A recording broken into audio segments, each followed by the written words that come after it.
Shriman His Divine Grace Lacey Bhaktivedanta Swami Raj Srila Prabhupada Ki Jai Gaur Premanande All glories to the Son Devotee All glories to Shri Guru and Shri Gauranga Namo Vishnu Padaya Krishna Prasthaya Buddhaya Srimate Bhaktivedanta Swami Namaste Saraswati Deve Gauravani Pracharane Nirvishesha Shinivadi Paschatiyade Satarne Om Agyanativanandasya Gananjana Salakaya Chaksur Militam Yena Tasmai Shri Gurave Namaha Shri Chaitanya Manovishtam Stapitam Yena Bhutale Swayam Rupa Kadamayam Vidati Swapadantikam Vandeham Shigaro Shiyuta Parakamalam Shigaro Vaishnavam Scha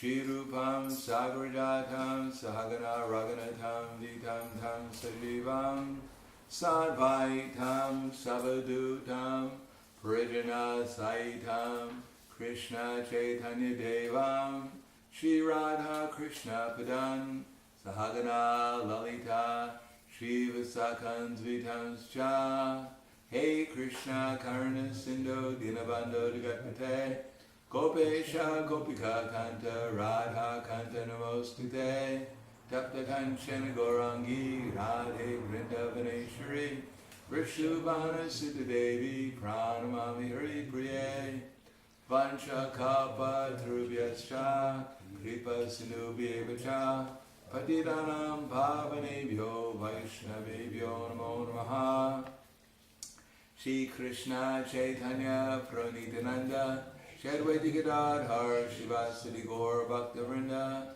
Hare Krishna Krishna Krishna Hare Hare Hare Rama Rama Hare Hare Om Namo Bhagavate Vasudevaya Om Namo Bhagavate Vasudevaya Om Namo Bhagavate Vasudevaya Om Namo Bhagavate Vasudevaya Om Namo Bhagavate Vasudevaya Om Namo Bhagavate Vasudevaya Srimad Bhagavatam, Canto 3, Chapter 4.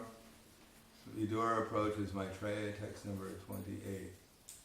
Rajo Vacha Nidanam Upagateshu Vrishni Bojeshu Adirata Yuta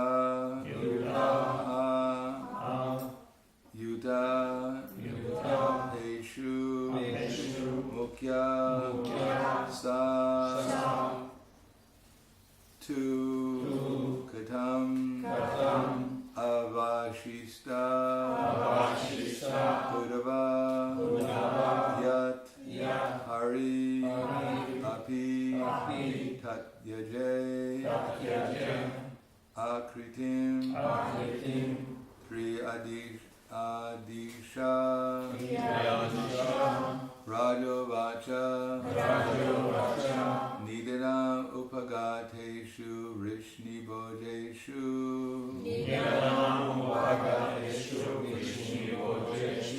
Adirata Utapeshu Mukyaha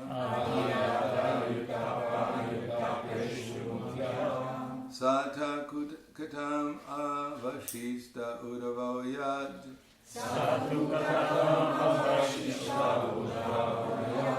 Daryarapi Tatyaja Akritim Triyadisha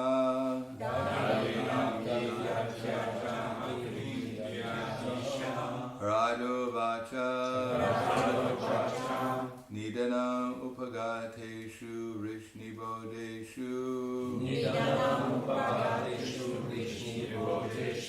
Adirata Utapeshu Mukyaha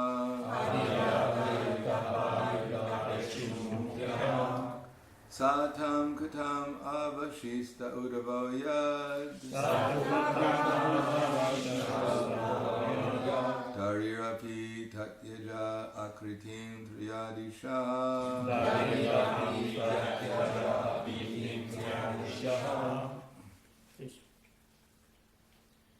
Rajo Vacha Nitanam Upagateshu Vishni Bojeshu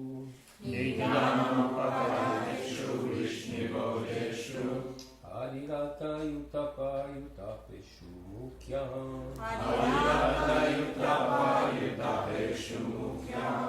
Satukatama Vashishta Uddavoyad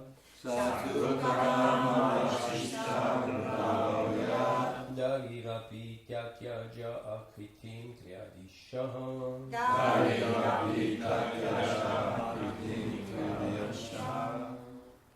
Rajo Vacha Nidanam Upagatishu Vishni Bhujeshu Adirata Yutapa Yutapeshu Mukhya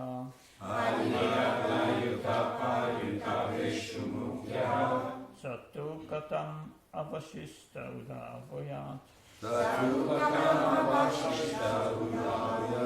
Darira Vitatyaya Akritim Triyadisa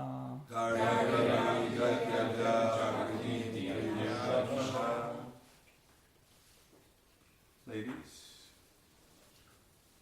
Rajo Vacha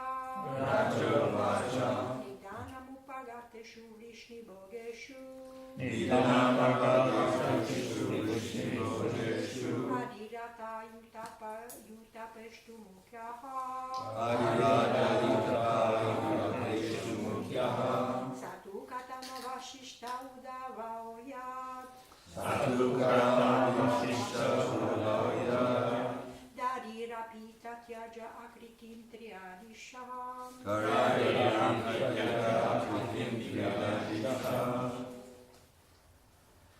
Raja Vacha. The king inquired. Nidanam. Destruction. Upagateshu. Having overtaken. Vrishni. Of the Vrishni dynasty. Bojeshu. The Bodha dynasty. Adirata. Great commander. Utapa. Commander-in-chief. Utapeshu. Amongst them. Mukyaha. Prominent. Saha. He. Two. Only. Katam. How. Avishista. Remain. Uddhava. Yat. Whereas. Hari. The personality of Godhead. Api. Also. Satyaje. Finished. Akritim. Complete pastime. Sri Adi Shaha. The Lord of the three worlds. Translation and purport by His Divine Grace A.C. Bhaktivedanta Swami Srila Prabhupada. The king inquired at the end of the pastimes of the Lord of the three worlds, Shri Krishna, and after the disappearance of the members of the Vrishni and Bodha dynasties, who were the best of the great commanders, and why did Uddhava alone remain? Please repeat it. The king inquired. At the end of the pastimes of the Lord, of the three worlds, Shri Krishna, and after the disappearance of the members of the Vrishni and Bodha dynasties, who were the best of the great commanders, why did Uddhava alone remain? Purport. According to Sri Jiva Goswami, Nidanam means the transcendental abode of the Lord. Ni means the highest, and Dhanam means opulence. and because the abode of the Lord is the highest manifestation of transcendental opulence, his abode can therefore be called Nidana. Apart from the grammatical elucidation, the real purpose of the word Nidanam is to indicate that all the members of the Vrishni and Bhoja dynasties were direct associates of the Lord. And after the end of his pastimes, all the associates were dispatched to their respective positions in the transcendental abode. Srila Vishwanath Chakravarti Thakur elucidates the meaning of Akritim as pastimes. A means complete and Kritim means transcendental pastimes. Since the Lord is identical with his transcendental body, there is no question of his changing or quitting his body. To act in accordance with the rules and customs of the material world, the Lord seems to take his birth or leave his body. But the pure devotees of the Lord know well the actual fact. It is necessary, therefore, for the serious students of the Srimad Bhagavatam to follow the notes and comments of the great acharyas like Jiva Goswami and Vishwanath Chakravarti.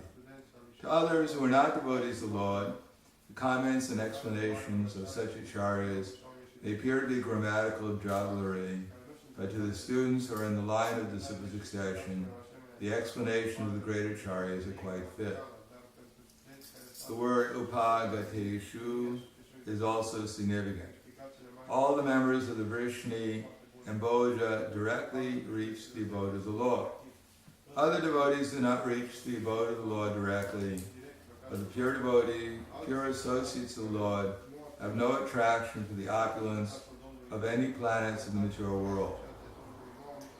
Sometimes due to inquisitiveness, devotees who are to be promoted to the abode of the Lord have some attraction for the opulence of the higher material planets above the earth, and thus they desire to see them while going up to the perfection. But the Vrishnis and Bhojas were directly dispatched because they had no attraction for material planets. Srila Vishwanath Chakravarti Thakur also suggests that according to the Amara Kosha dictionary, Akriti also means signal. Lord Krishna ordered Uddhava by signal to go to the Badarik ashram after his departure, and Uddhava, as a pure devotee of the Lord, carried out the order more faithfully in going back to Godhead, or the abode of the Lord. That was the cause of his remaining alone even after the departure of the Lord from the face of the earth. So the text again. Raju vacha nidana upagateshu vrishni bodeshu adirata utapeshu mukyaha satu katam avishta udavo yad darimapi tatyaja akritim triyadishaha.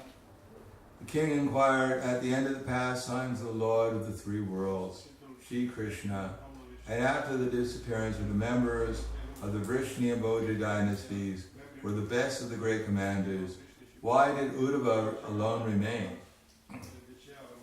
Namo Vishnu Padaya Krishna Prasthayaputare Srimate Bhaktivedanta Swami Namane Namaste Saraswatam Deve Gauravani Pracharane Nirvishesha Srinivadi Paskatya Destatana.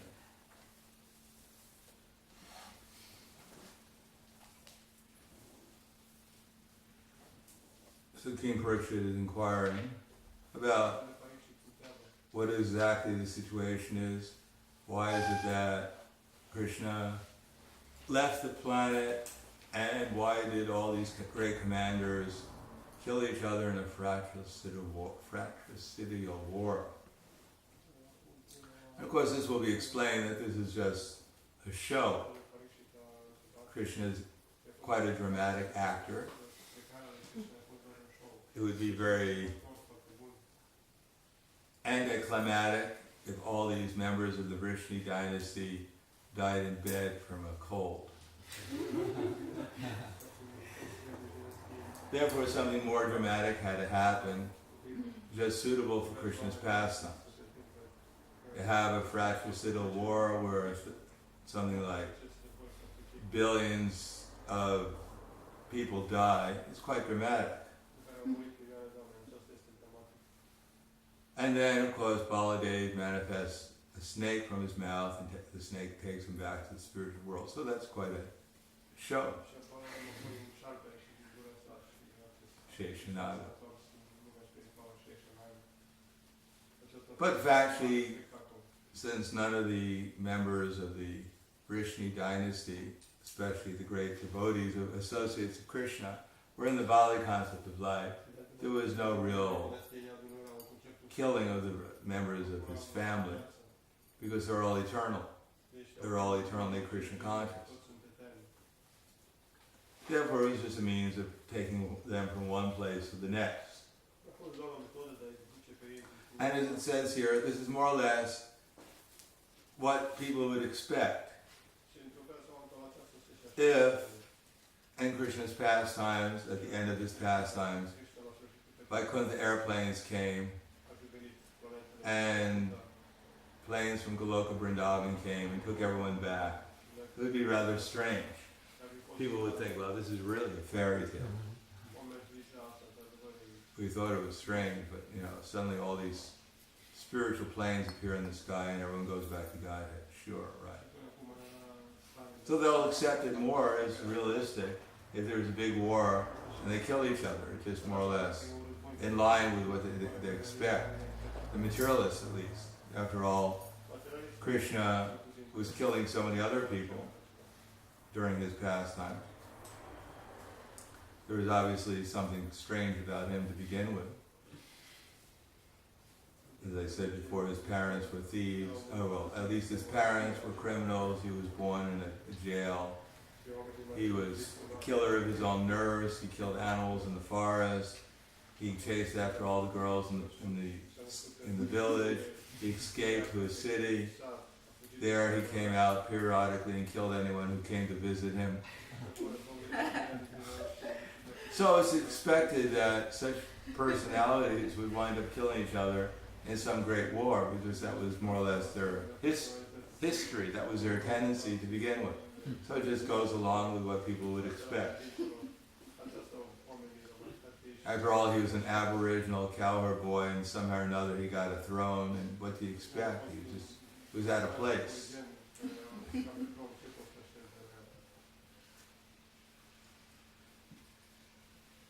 But for the devotees, Prabhu says they're not actually bewildered by these activities. They understand the deeper significance.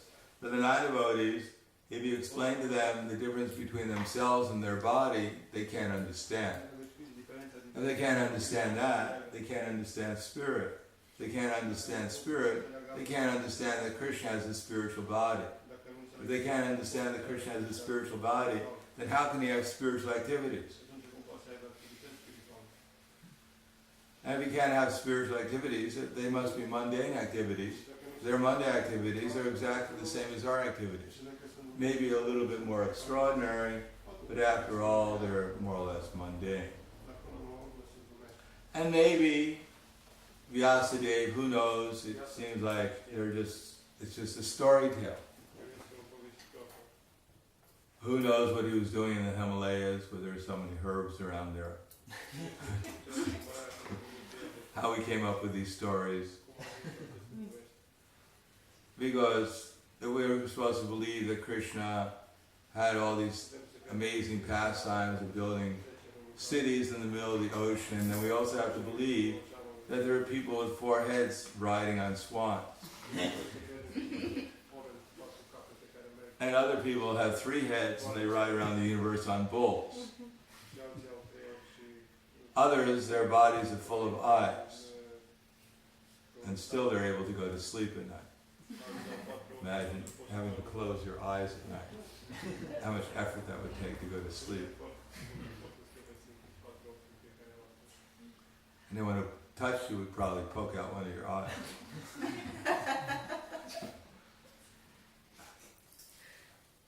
So, if they can have all these different stories about, peacocks flying around the universe, and cities flying around the universe, and people with 3 eyes on a bull with a trident, and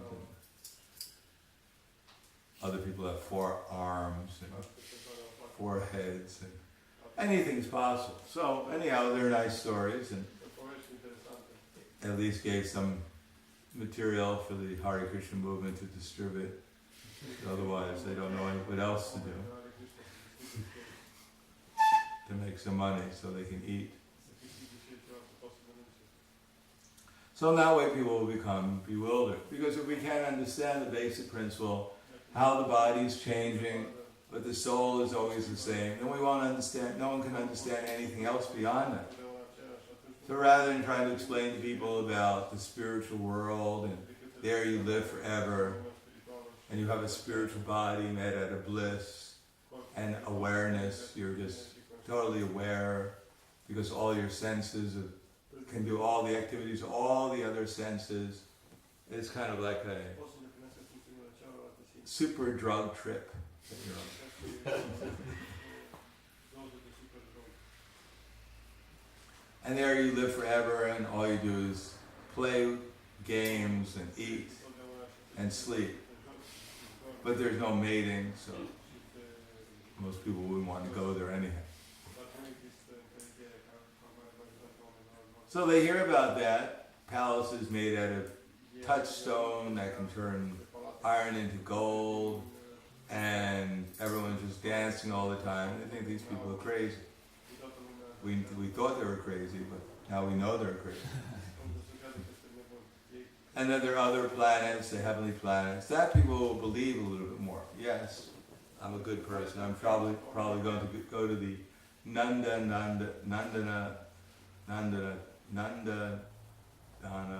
What was it called? Nangadana forest. And there'll be so many angelic ladies to serve me, peel my grapes for me, and I'll be able to enjoy in the gardens there. So people think, well, this is a good hallucination, a little bit more realistic. But after all, they think that the only thing they're perceiving, what they're perceiving, that's real, and everything else is just an hallucination. But they don't mind hallucinations because they're always taking intoxication anyhow. They just don't like hallucinations, which are too different from their conception of life.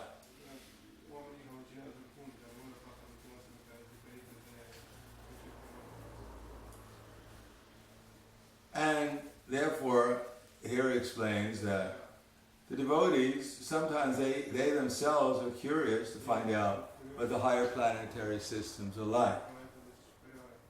Because in the Vedic literature, especially those who read the Vedas, then there's so much glorification of different places. The abode of Indra, the abode of Varuna, the abode of Brahma. So people become interested. Fortunately, most of us have never read the Vedas, so. And in Srimad Bhagavatam, you read about it, there's so much problems, especially in the 8th and 9th canto. You hear about the heavenly planets and they sound just as bad as here. You're going to go there and become one of the associates of Indra, and you're going to wind up being stepped on by some huge demon. Timisoara. And that's the end of your pastime on the heavenly planet. You're back in Timisoara working a job again. That's why you did all kinds of pious activities for 10 million years. You wound up 15 minutes on the heavenly planet. You got there at the wrong time during Timisoara's pastime. You get stepped on and you're back in Timisoara again.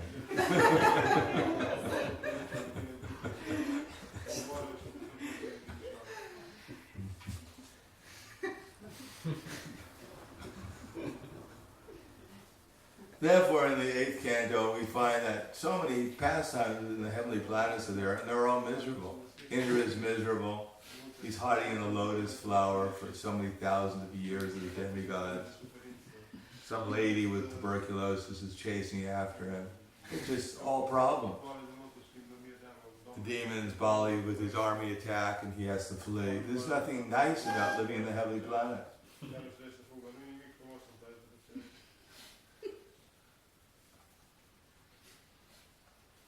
And even the people trying to get to the heavenly planets, they have to go through so many problems.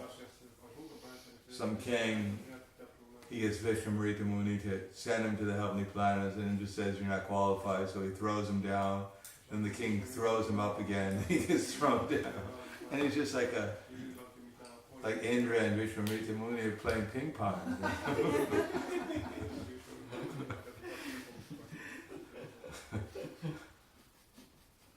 And I think he's still hanging upside down in between. So the whole thing is not glorified like it is in the Vedic literature. You're going to go to the heavenly planets and live there for, ever. Instead, the only thing that's really given any kind of significant, we could say, glorification is the spiritual world. And even there, the Vaikuntha planets are not described, in the Srimad Bhagavatam at least, as vividly and as Krishna's pastimes. There's a whole canto dedicated to Krishna's pastimes. And therefore we can understand that the aim of Srimad Bhagavatam is to join Krishna in the spiritual world. But as Prabhu said, hardly anyone believes in the spiritual world. And even if one did believe in the spiritual world, people don't really want to go there. They don't want to give up their material situation. Even the worm and stool, you try to drag him out of the stool and give him a bath, he'll protest. I wasn't bothering you, why are you bothering me?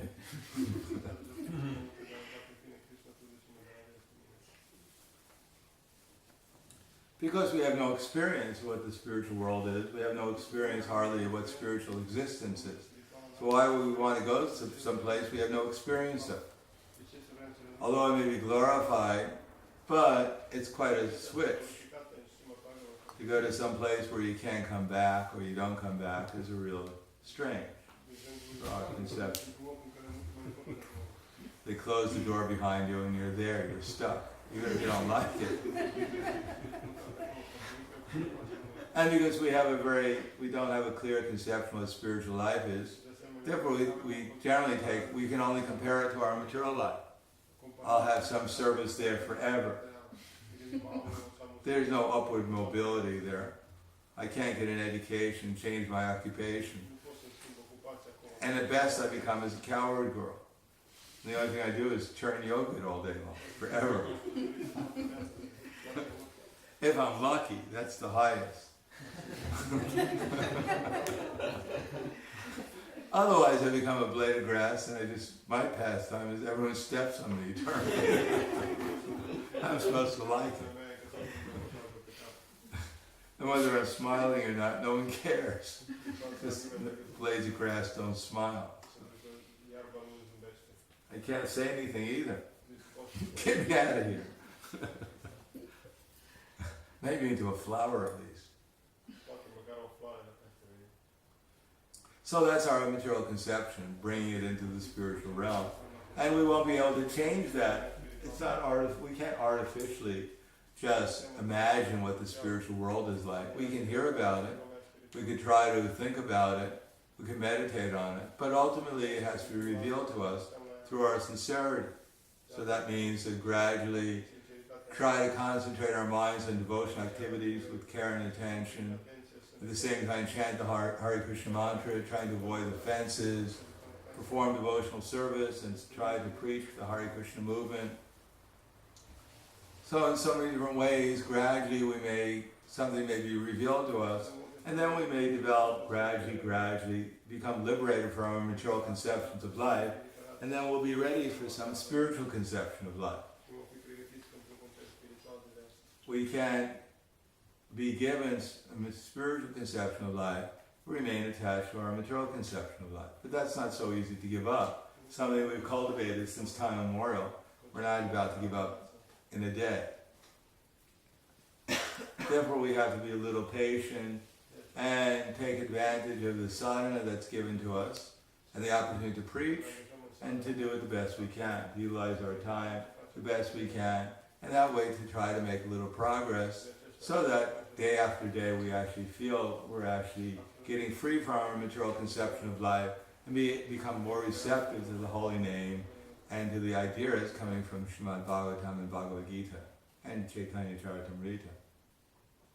That way you have something to look forward to. Otherwise, the materialists, they may criticize, oh, these people are living in a dream. And we also tell them that you're also living in a dream. So at least we have a good dream. You have a nightmare. And our dream is, however you may think is a dream, at least it's better than your dream. If you're going to dream, you should dream our dream. At least we have something to look forward to. You may think you have something to look forward to, but you'll be unpleasantly surprised probably. You have something to look backward to. Anyhow, let's chant Hare Krishna and be happy. And hear this literature and hear about the great devotees and all these wonderful pastimes and try to understand them to the best of our ability and not to become confused if we don't understand them because we haven't even understood fully, clearly that we're not even this body, so what are we going to understand about Krishna's workings and the internal energy with all his eternal associates? It's not possible. So, thank you. Any questions? Yes. How do we increase our determination for devotional service? Do what's necessary to get a higher taste. Learn the science of acting in such a way that Krishna becomes pleased to reveal himself to us, to reveal transcendental knowledge to us, so we get a higher taste. We get either spiritual understanding, things become clearer, or we actually directly perceive Krishna's internal energy in terms of the pleasure potency of Krishna. So one experiences the pleasure potency of Krishna and the knowledge potency of Krishna, and actually one wants more of it.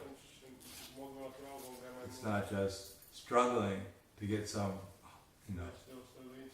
better sadhana or whatever. It's one becomes naturally attractive because that's what we're looking for. Learning how to become permanently, eternally happy, blissful. Anything else? Yes. You mentioned that in this world we don't have anything to look forward to. I wonder if in Krishna consciousness, should we look forward to being more advanced, to being more dedicated? I mean, to expect these things to come, or to endeavor for these things, or just endeavor for service and that's it? What's the difference? Because maybe we do the service, but we expect that sometimes to have a higher taste, to have. What else are we here for? We're not here to get the lower taste. But maybe we struggle to be happy, and I heard that we should not endeavor to do service in order to be happy. But why not? You're doing service to become miserable? No, but to make Krishna happy, not ourselves. Well, we make Krishna happy. That's how we become happy. That's the whole idea. If you know, just like, why do we eat prasadam? Because we think when the body becomes satisfied, I'll become satisfied. Isn't that right? Yes. But we're not the body, we're just serving the body. So our idea is that we try to make something happy so we can become happy. So why not try to make Krishna happy and see if we don't become happy by doing that?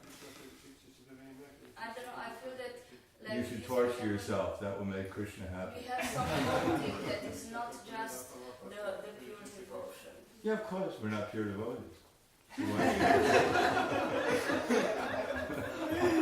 Why try and fool yourself? This is what I'm asking, if we should expect to have this desire to become pure devotees, or to have Yeah, we'll become pure devotees when we reach it. First of all, let's become liberated by dedicating our activities to Krishna rather than to this body. Then we can talk about, what our higher level of consciousness is. Right now we're in the bodily concept of life, so if we're not aiming to please Krishna, then we'll be aiming to please our body. In any case, we'll be aiming to please ourselves. So we should find out how to actually please ourselves by pleasing Krishna. We're servants, so either we can serve the body, hoping to become happy that way, or we can serve Krishna, hoping to become happy that way. When we forget about our own selves, First of all, we don't even know who we are. We've already forgotten ourselves. So this idea of becoming selfless, it's not going to happen. Right now we're struggling, so we want to so we have so many desires to become happy and stop the struggle. So take shelter of Krishna for that, and see if it doesn't work. And then when we become liberated, we'll have nothing else to worry about. Right now we have so many things to worry about, so first we become liberated, and when you have nothing to worry about, then think of unalloyed, selfless service to Krishna.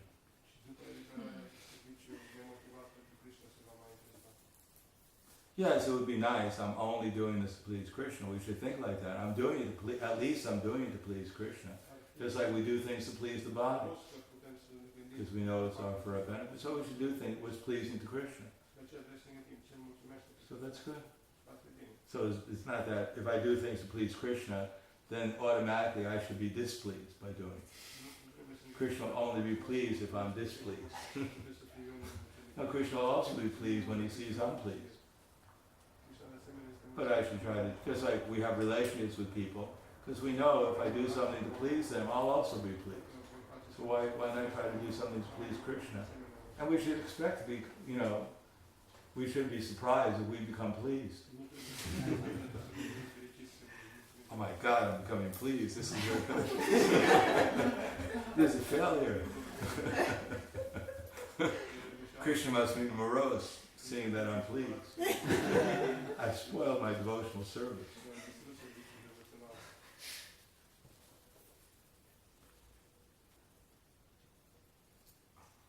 If we're not pleased, then we won't be able to stay in devotional service. If all the time we put ourselves in a position where we're becoming the most displeased possible. Oh my God, I'm happy. Where's these flagels? Oh, relief. I almost became happy. What an offense. Now it's Brahma Bhuta Prasanatma. If we give up our material desires, then we'll become happy automatically. We're not trying to give up our spiritual desires, we're trying to give up our material desires. Some material desires is serving lust, anger, and greed. It's not that if I serve Krishna I become happy, something's wrong. That's what we're supposed to be doing. Matter of fact, Krishna won't be happy unless we're actually offering our service with love.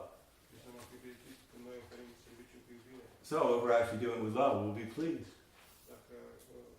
We'll be pleased by our own love, by our own sincerity and love. Just like Krishna comes as Chaitanya Mahaprabhu, in order to experience the mood of Srimati Radharani. And part of that, there's three things. One of them is Srimati Radharani's love is so great that she experiences such great pleasure just by her own love for Krishna. So we also have love. So we experience that love for Krishna, then we'll be pleased. And also he came to experience his own qualities that Srimati Radharani is able to perceive by her love. So when we develop our love for Krishna, which is what actually pleases us, makes us happy, then we'll be able to experience Krishna's qualities. And that will make us even more happy. And when we experience all of Krishna's love for us, that will make us even more happy. So God himself comes for those reasons. So we should have those same reasons.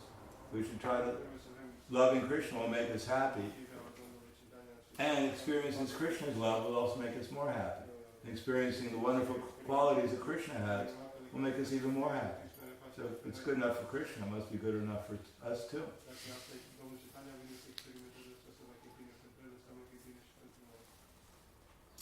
Anything else? Yes. What does it mean to have detachment, to not have detachment like a monkey? To have what? To not have detachment like a monkey, like Yukta Vairagya. To not have detachment? Yes, What is a monkey? I read somewhere that we don't have to have detachment like a monkey. Like monkey is not detached or something like Well, that. there's some idea of mercy. There's two ideas. That one is the monkey grabs hold of the mother, and the mother, by his own strength, and the other is the mother grabs hold of the monkey and pulls him along. Or the cat, I guess it's the cat, sometimes the cat. The idea is that mother cat grabs hold of the kitten and carries him, the other is the monkey holds on to the mother. So our basic idea is we act as if everything depends upon us, and we pray as if everything depends upon Krishna. So it's not that, oh, Krishna, give me your mercy. And we don't do anything. We just sit around expecting Krishna's mercy. We act trying to get Krishna's mercy. Well, we depend upon Krishna to give us his mercy. So we have choices. It's a question of making the right choices. We have to figure out what the choices are and what the correct one is. And if we do that, then Krishna's pleased just by that. There's nothing else we can do. Simply decide to make the right choices. Alright, it's nice being here. I have to leave early. I look forward to seeing you again, because Lilasuka Prabhu will stay here and enlighten you in devotional service in Krishna consciousness. So thank you for your association. Grandhara Srimad Bhagavatam ki jai, Srila Prabhupada ki jai, Gaur Premanande. Prahladananda Maharaj ki jai.